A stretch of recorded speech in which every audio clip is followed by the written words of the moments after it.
Dear friends, my name is Boniface Zioka, and I am a trained counseling psychologist. And of recent, I have created a YouTube channel by the name Sam Handifenja.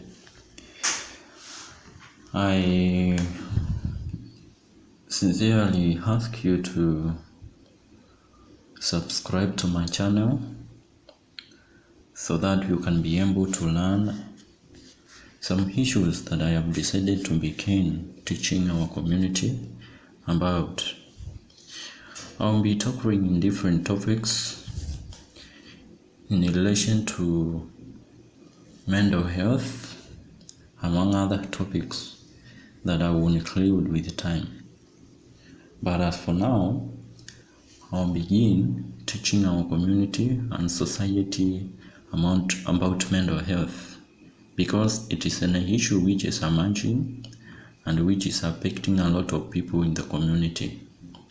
So stay tuned, subscribe to my channel so that we can learn together and we can help one another.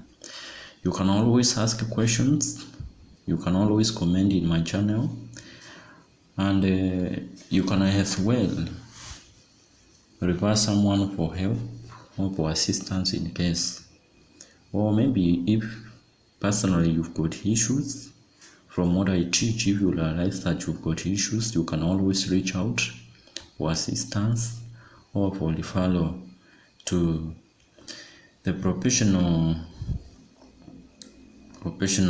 staffs or to the people trained, so that you can be helped in a proper way to continue living healthy.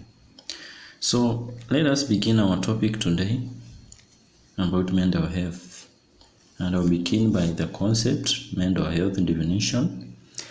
And we say mental health is a state of mental well-being that enables people to cope with the stresses of life, realize their abilities, learn well and work well, and contribute to their community. It is an integral component of health and well-being. And mental health also includes our emotions, that is our emotional, psychological, and social well-being. That is our emotional, from emotions, psychological, and social well-being. When we say of psychological, that is in the mind. It affects our minds. Emotions may be our moods, and social well-being, that is how we interact with the other people. Emotion, that can affect your emotions or your moods. Your moods will change. When you have got mental health issues, your moods will change. Psychological, when you've got mental health issues, your thinking, your listening will also change. Social well-being, when you've got mental health issues, the way you interact with the other people also changes, and it affects how we think, feel, and act. That is what I have explained. It also helps determine how we handle stress, relate to others, and make healthy choices. So mental health is important at every stage of life, from childhood, adolescence, through adulthood. So basically what I mean here, mental health affects everyone, and that is individually. It affects both children, teenagers, and adults. That is why I've said from childhood, adolescence, through adulthood. So we can only say some specific persons will be affected by mental health and others will not be affected. It is more than the absence of mental health disorders. It exists on a complex continuum which is experienced differently from one person to the next, with varying degrees of difficulty and distress, and potentially very different social and clinical outcomes. So this is what I've said, that mental health affects everyone individually with varying degrees of difficulties. Maybe when you have stress, when someone is having stress by a certain issue, let's say for example they have lost a loved one, it's not the same way they will be affected, the same way the other person will be affected, even if they are siblings or they are family members. Each and every person will be affected differently.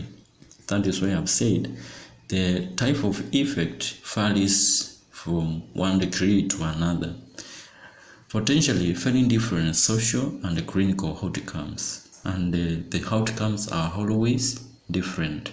So we cannot generalize how people get affected by mental health. So what are the symptoms? How can you know someone is having issues of mental health? These are some of the ways you can know or you can identify someone is getting affected by mental health or has got mental health issues. One is feeling sad and down. When someone is feeling sad and down, maybe they have got mental health issues. Feeling confused, thinking, or reduced ability to concentrate. That is confused thinking or reduced ability to concentrate. Number 3, excessive fear or worries or extreme feeling of guilt. Number 4, extreme mood changes of high and low. Number 5, withdrawal from friends and activities.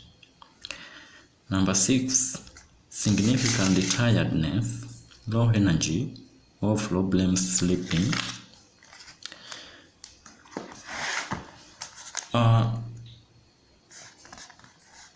There are also signs of mental health issues. The 6 I've mentioned are symptoms. What are the signs? What can you see? What can you identify to say this person has got mental health issues? Excessive paranoia, worry or anxiety. Being paranoid, it means that you are suspicious, maybe of people or situations or events. Paranoia is a state of suspiciousness, being in a state of suspiciousness. Excessive paranoia, worry or anxiety. 2, long-lasting sadness or irritability. It is normal for people to feel sad, but when sadness exceeds some degree or becomes too much, it means that that person may be getting affected or may be having issues with mental health. Number 3, extreme changes in moods. Maybe when this person may be becoming sad from time to time, out of that is little or no provocation, they become sad or change in mood. Maybe sometimes they're gonna be happy, sometimes they are not happy, and maybe they have not been wronged by anyone. That is maybe because they have underlying issues. That's why we got the changes in the mood. That is a sign. Number 3. Number 4 is social withdrawal. Social withdrawal means this person removes themselves from the other people or they sidelines themselves. If they have been a very social people, they stop socializing with the other people. They isolate. That is the best word. They isolate themselves from the other people. Number 5, dramatic changes in eating and sleeping patterns. Changing, that is sleeping pattern, excessive sleep or they don't sleep. Appetite may be high or low.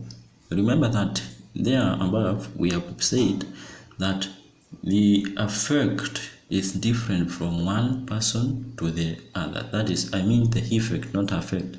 The effect is different from one person to the other. That is, the way one person will be affected is not the similar way the other person will be affected.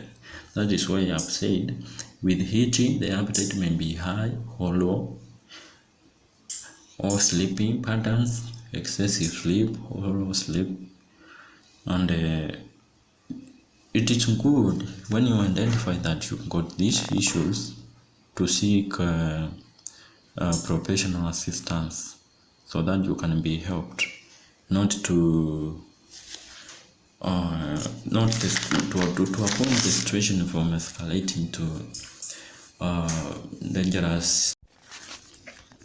Dear friends, my name is Boniface Zioka, and